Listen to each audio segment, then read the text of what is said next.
నమస్తే, welcome to prime nine news. నేను సాయి. బులెటిన్లో బ్రేకింగ్ చూస్తున్నాం. ఫోన్ ట్యాపింగ్ కేసులో మరో కీలక పరిణామం చోటు చేసుకుంది. సిట్ విచారణకు యుగ తులసి ఫౌండేషన్ చైర్మన్ శివకుమార్ హాజరయ్యారు. గతంలో విచారణకు హాజరు కావాలని ఆయనకు నోటీసులు కూడా జారీ చేశారు. ఈ మేరకు ఇవాళ విచారణకు శివకుమార్ హాజరయ్యారు.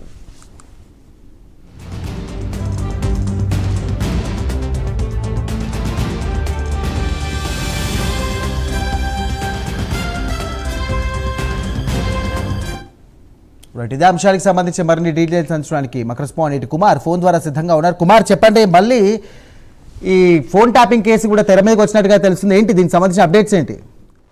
Thank you Sairam. అయితే ఫోన్ ట్యాపింగ్ కేసులో మరొక కీలక పరిణామం అయితే చోటు చేసుకుంది.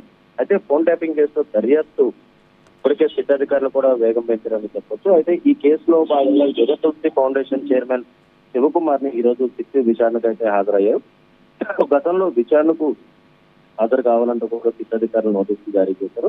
అయితే ముఖ్యంగా ఈ నోటీసులకు సంబంధించి ఈ నెల అంటే 28 అంటే ఈ రోజు ముఖ్యంగా ఫోన్ ట్యాపింగ్ కేసులో హాజరవ్వాలంటూ కూడా ఇటు శివకుమార్ కి నోటీసులు జారీ చేసిన నేపథ్యంలోనే ఇటు శివకుమార్ ఏదైతే దీనికి సంబంధించి విచారణకైతే హాజరయ్యారు. అయితే ఈ కేసులో కీలక సమాచారం రాబట్టేందుకు కూడా ప్రస్తుతం యుగ తులసి చైర్మన్ టీటీడీ మాజీ సభ్యులు శివకుమార్ ని సిఆర్పిసి సెక్షన్ 160 కింద దర్యాప్తు అధికారులు నోటీసులు జారీ చేశారు. అయితే పంజాగుట్ట పోలీస్ స్టేషన్ లోనే మార్చి 10వ తేదీన నమోదైన క్రైమ్ నంబర్ 243/2024 కేసు సంబంధించి తదుపరి దర్యాప్తు చేయాల్సి ఉన్నందున విచారణకు హాజరు కావాలని జూబ్లీస్ ఏసీపీ వెంకటగిరి ఈ నోటీసులో స్పష్టం చేశారు. అయితే ఈ రోజు ఉదయం 11 గంటలకు Banjara Hills integrated command control centre ICC స్వయంగా తమ ఎదుట హాజరు కావాలంటూ కూడా ఆదేశించారు. అయితే ముఖ్యంగా అబిడ్స్ గన్ ఫౌండరీలో ప్రసాద్ అపార్ట్మెంట్ లో నివాసం ఉంటున్న శివకుమార్ పేరుతో ఈ నోటీసు అయితే జారీ చేశారు. అయితే నోటీసులో ముఖ్యంగా చూసుకున్నట్టయితే ఈ నేరపూరిత కుట్ర ఆధారాల ధ్వంసం, ప్రభుత్వ ఆస్తి నష్టం కలిగించడం, అలాగే సాంకేతిక సమాచారాన్ని చోరీ చేయడం వంటి తీవ్రమైన అభియోగాలు ఈ కేసులో ఉన్నాయి కాబట్టి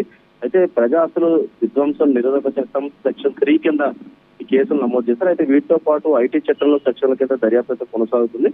అయితే ఇప్పటికే ఫోన్ ట్యాపింగ్ కేసులో ఇటు రాజకీయంగా కూడా చాలా మందిని ఇప్పటికే విచారించారు. అయితే మాజీ ముఖ్యమంత్రి కేసీఆర్ తో పాటు కేసీఆర్, హరీష్ రావు వంటి వ్యక్తులను కూడా ఇప్పటికే ఫోన్ ట్యాపింగ్ కేసులో విచారించారు. అయితే ఈ కేసు సుప్రీంకోర్టులో కూడా ఇప్పటికే ఫైనల్ స్టేజ్ లో ఉన్న నేపథ్యంలో దీనిపై పూర్తి విచారణ చేపట్టాలంటూ ఇప్పటికే సుప్రీంకోర్టు ఆదేశాలు జారీ చేసింది.